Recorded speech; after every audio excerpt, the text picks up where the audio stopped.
মায়ের মুখের হাসি আমার জীবনের সবচেয়ে বড় জয়। আমার মা আমার রানী। মাকে নিয়ে বলতে গিয়ে এভাবেই মায়ের প্রতি কৃতজ্ঞতা জানিয়েছিলেন লামিন ইয়ামাল।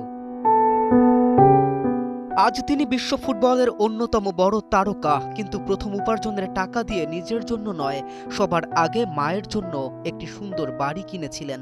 লামিন বলেন, আমার মা ১৬ বছর বয়সে আমাকে জন্ম দিয়ে যে চাপ সহ্য করেছেন, তার তুলনায় মাঠের কোনো চাপই আমার কাছে কিচ্ছু নয়। মায়ের মুখের হাসি আমার জীবনের সবচেয়ে বড় জয়।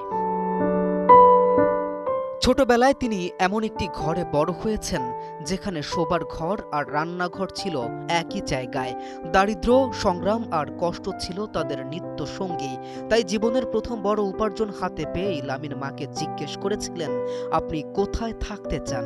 মা যে এলাকা পছন্দ করেছে সেখানেই তিনি কিনে দিয়েছেন নতুন বাড়ি। শুধু মা নয়, বাবা ও দাদিকে উপহার দিয়েছেন আলাদা বাড়ি।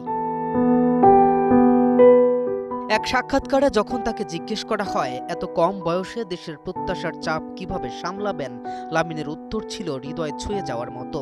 আমার মা মাত্র ১৬ বছর বয়সে আমাকে জন্ম দিয়ে যে চাপ সহ্য করেছেন সেটাই আসল চাপ।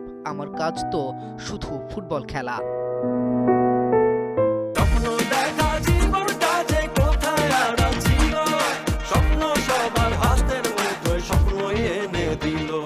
লামিনের কাছে সবচেয়ে বড় ট্রফি কোনো শিরোপা নয়, মায়ের হাসি আর পরিবারের সুখী তার জীবনের সবচেয়ে বড় জয়। কে এম রাফিন, নিউজ 24।